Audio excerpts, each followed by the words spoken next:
कैसे हो यारों। स्वागत है आपका हमारे चैनल अस्ट स्टोरीज़ में। आज मैं आपको बताऊंगा जो मैंने भगवान कल्कि से सीखा और आप भी उनसे बहुत कुछ सीखकर अपने जीवन में उतार सकते हैं। एटीट्यूड इज़ एवरीथिंग, ये लाइन तो आपने सुनी ही होगी। ये सिखाने से पहले मैं आपको एक ज़रूरी बात बता दूं, आप मानो या ना मानो कि ये किस्से कहानियाँ सच है या झूठ, लेकिन सच कहूँ इनमें सीखने को बहुत कुछ होता है जो कहीं ना कहीं ज़िंदगी में बहुत काम आता है।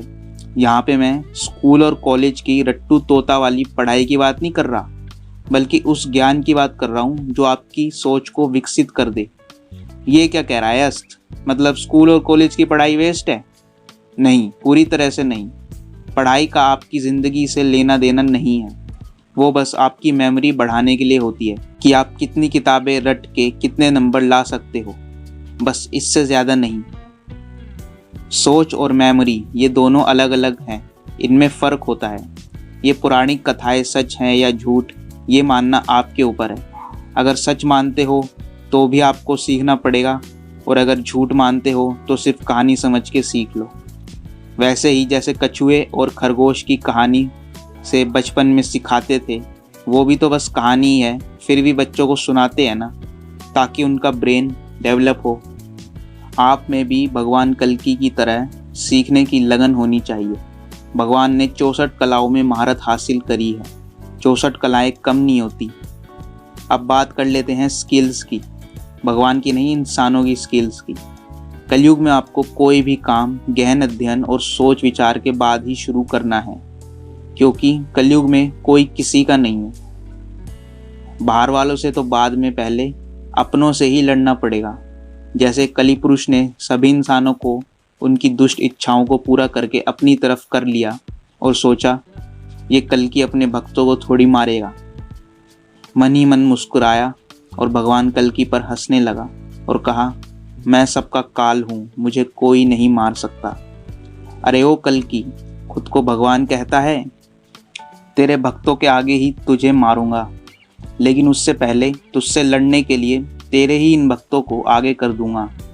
मुझे तो बाद में मारियो तू, पहले ये सोच कि तेरे ही जिन भक्तों की बुद्धि को मैंने वश में कर लिया है उनसे कैसे लड़ेगा। अब भगवान के आगे धर्म संकट है कि इंसानों को ही कैसे मारे वो। अब आप भगवान कल्कि का जवाब सुनिए और घर ले गए जाइए। भगवान कल्कि कहते हैं, जाते जाते मेरी भी सुनता जा दुष्ट, मैं काल का भी काल हूँ। ये सृष्टि और प्रकृति सब मुझसे है। ये जो तूने इंसानों की सेना बनाई है, जो भी अधर्म के पक्ष में होगा अपनी तलवार से उसे काल के मुख में पहुंचा दूंगा। जो धर्म के पक्ष में है वही जीवित बचेगा।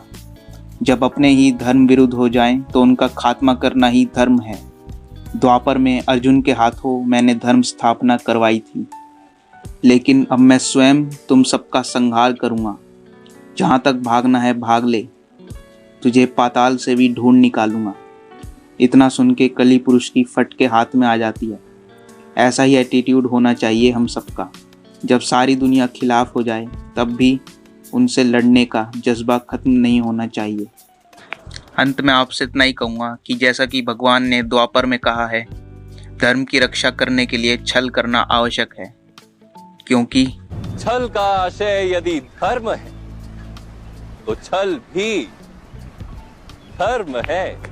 तो आज की वीडियो में हमने सीखा कि आपका एटीट्यूड कैसा होना चाहिए और क्यों हमें भगवान कल्कि की तरह धर्म के पक्ष में होना चाहिए। अब मैं आपको उस प्रश्न का उत्तर बता देता हूँ जो मैंने अपनी पिछली वीडियो में पूछा था। प्रश्न था कि भक्त प्रहलाद का विवाह किसके साथ हुआ था। उसका उत्तर है, उनका विवाह देवी के साथ हुआ था। और अब आज का प्रश्न है, वंश के पहले राजा कौन थे? इस प्रश्न का उत्तर में कमेंट बॉक्स में जरूर दीजिएगा। आज की वीडियो में इतना ही, मिलते हैं आपसे अगली वीडियो में, तब तक के लिए धन्यवाद। ओम नमो भगवते वासुदेवाय नमः।